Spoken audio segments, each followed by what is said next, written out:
When it comes to building your roster here, when I think about from an outsider's perspective, the recruiting strategy of being in Seattle, you have a lot of great players in this state that you can try to keep home. You also probably have a need to go national at some positions and go find some guys all over the country.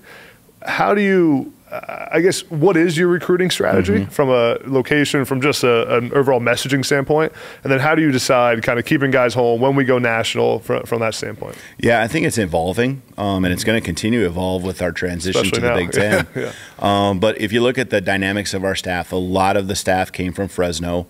But some of the staff had been there 4 years, 5 years. Ryan Grubb had been there 5 years, but a lot of them have been there 4 or even 2 had come with me in 2020. And there's a lot of relationships in the state of California, and then many of our staff are also from the Midwest.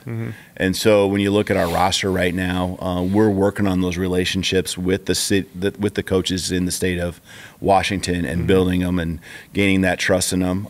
But the West Coast is the footprint that has provided a lot of success for UW in those championship years, those big years.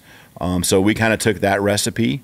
But also, when there was a contact, when there was a connection or has been a connection out in the Midwest, and a player we've identified that fits who we are and what we want to be, those tie-ins, we've gone after those kids, especially at certain positions. Ones that are maybe harder to get in the West Coast. Yeah, you just said if a kid fits who we want them to be. What is the ideal kid you're looking for?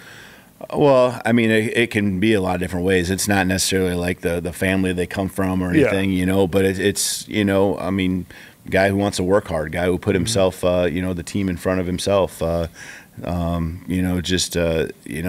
right physical type, depending on the position, and just guys who, really you're going to entrust the coaches to, help them be the best that they can be.